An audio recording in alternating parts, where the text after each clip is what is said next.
부탁을 하셔서 잠시 볼 시간이니까 제가 가슴에 오랫동안 품고 또 힘을 얻고 감사하며 그렇게 지내왔던 본문 갈라디아서 6장 9절의 말씀, 오늘 우리 모두에게 새로운 도전이 되면 좋겠습니다. 사람이 사는 날 동안 누구나 다 어려움을 당합니다.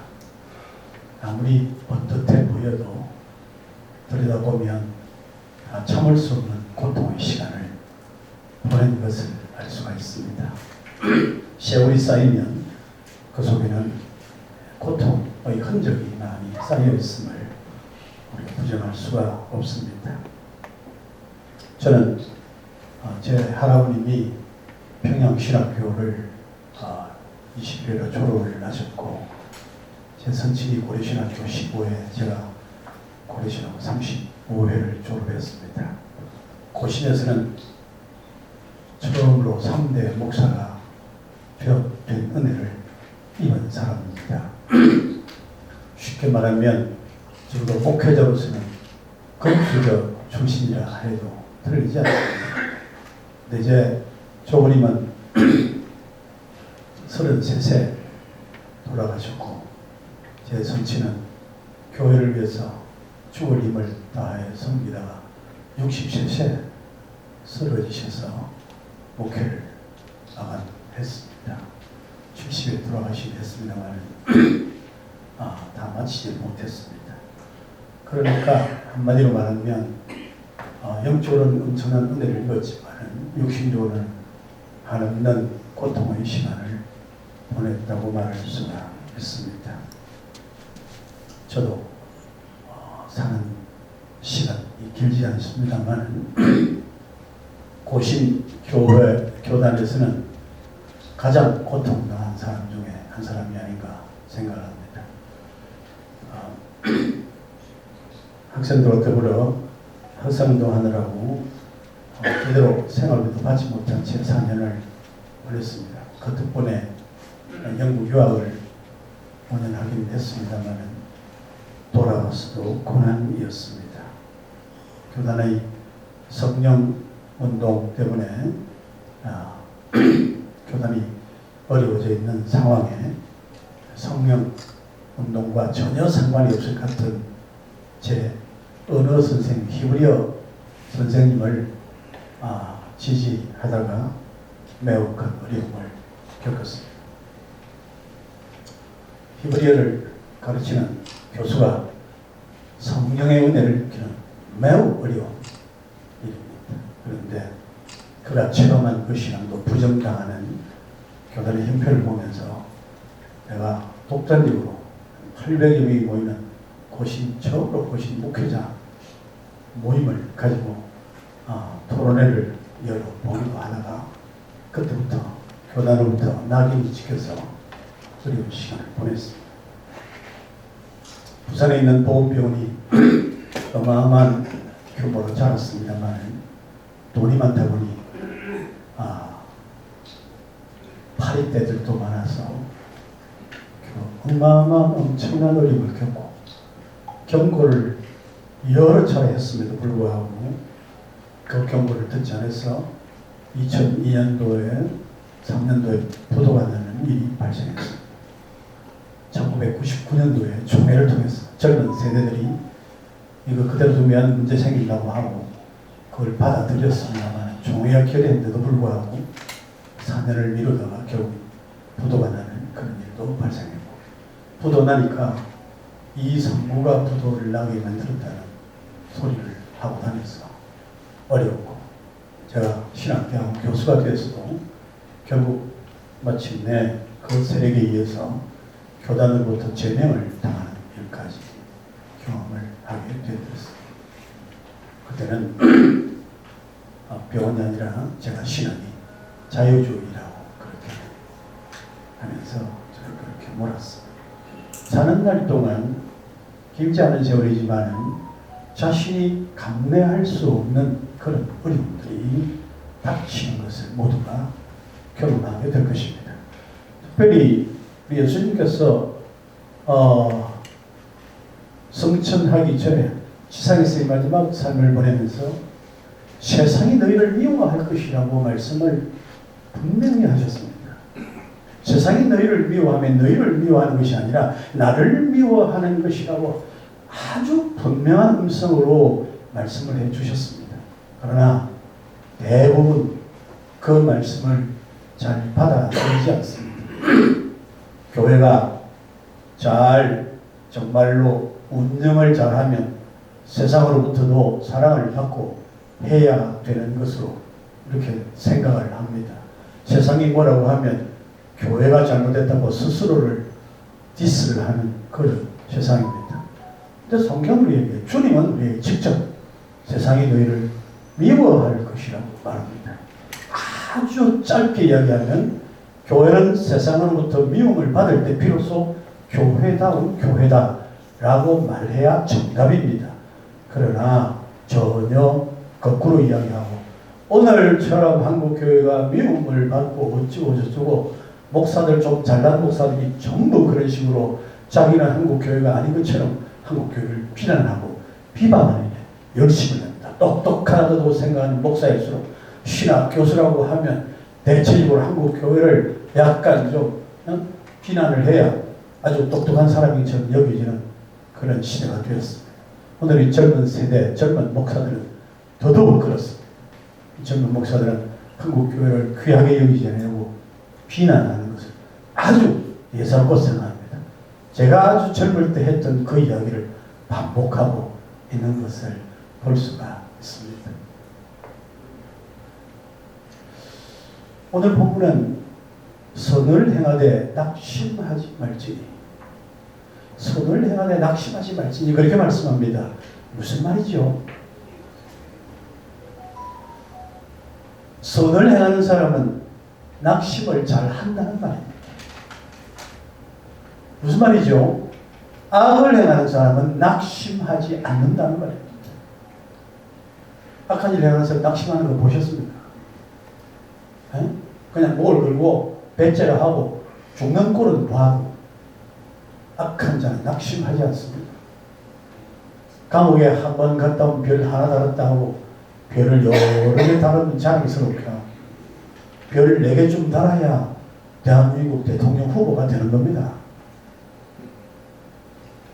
악한 사람은 낙심할 줄을 모릅니다. 낙심하지 않아요.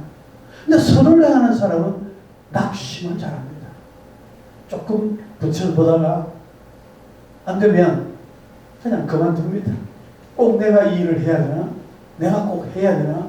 아니 해도 아무도 알아주지 않는데 뭘로 내가 이렇게 하냐? 우리가 실컷 해봤자 무슨 소용이냐? 그런다고 되는 게 있느냐? 그런다고 뭐 변하느냐? 그래서 스스로 낙심하는 말을 자주 내뱉습니다. 선을 행하는데 낙심하지 말지니 너무나 잘 알고 하나님께서 우리에게 주신 말씀입니다. 선한 의지를 가진 사람, 선한 일을 행하는 사람들, 심지를 굳건히 하고 절대로 낙심하지 말아야 한다는 것입니다.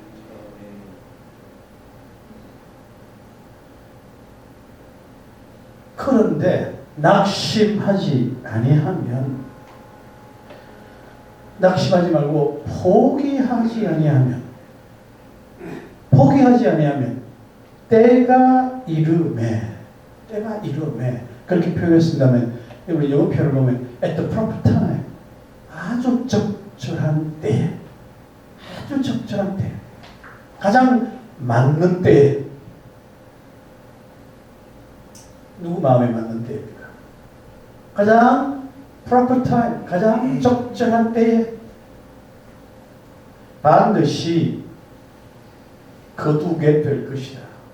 열매를 거두게 될 것이다. 왜 낙심하지 말아야 하느냐? 포기하지 않고 끝까지 달리기만 하면 적절한 때에, 하나님이 보시기에 적절한 때에, 하나님의 타이밍이 맞으면 반드시 열매를 거두게 하시리라. 아멘. 이게 우리의 믿음입니다. 그래서 삽니다. 저도 절망할 때가 무지하게 많았지만 많은 사람들이 암에 걸리지 않고 살아남은 것을 저를 굉장히 의아하게 생각합니다. 그래서 속이 성에가 타서 죽었을 거라 이렇게 생각합니다.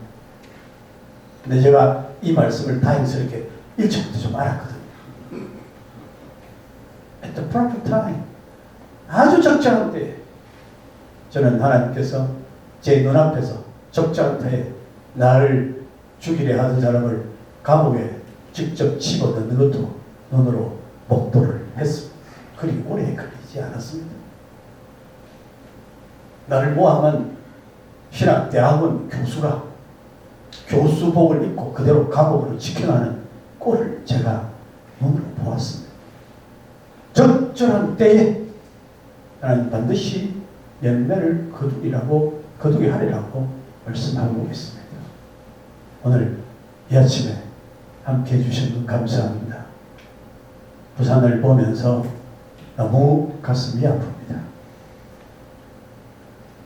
얼마나 강한 악한 세력이 얼마나 최후 최선을 다해서 달려오는지 교회를 압박하는지 말로 다 할 수 없는 이런 시대에 같이 해도 시원찮은 이런 시대에 그냥 이런저런 이유로 찢어진 모습을 보는 것은 통탄할 일입니다.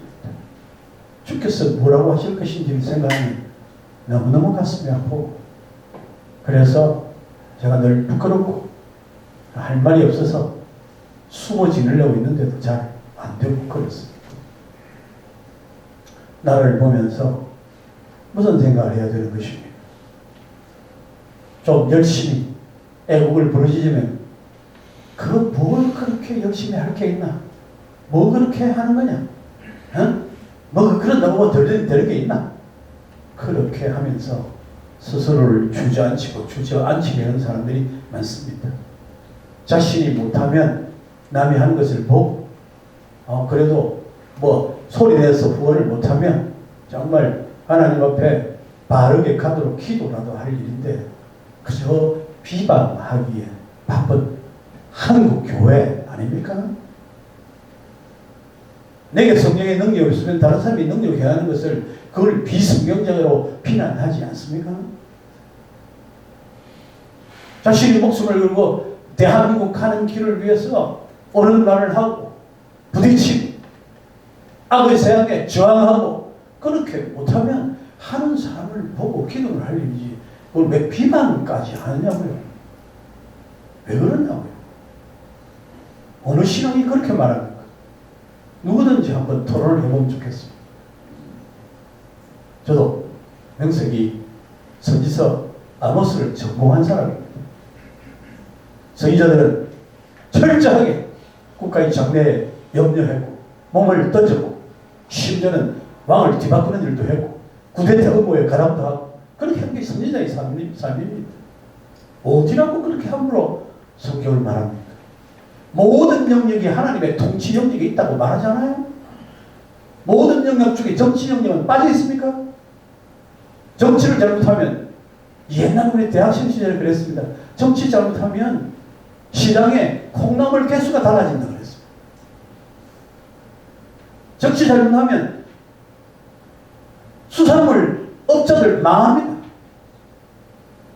그게 교회가 그냥 지켜볼 일입니까? 가만히 있어야 하는 일입니까? 하나님이 통치하신다고 말하면서 그렇게 말하면 되는 겁니까? 그 소리에 가만히 듣고 있어야 되는 것입니까? 하나님 너에게 그런 은사를 안 주었으면 가만히 주저앉아 있어. 그래 기도라도 해라. 선을 해야 돼요. 선은 그게 종류를 가리지 않습니다. 하나님의 뜻이 합하는 일입니다. 모든 것이 선이 되는 것입니다. 하나님이 창조하신 것은 모든 것이 선입니다.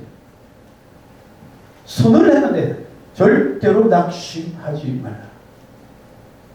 포기하지 않고 달리면 at the proper time 아주 적절한 시기에 저는 대한민국 지금이 하나님이 일하실 가장 적절한 시기인 줄로 믿습니다. 아멘. 하나님이 한국 교회를 사용하시고자 하는 가장 적절한 타이밍이 왔다. 그런 생각을 합니다.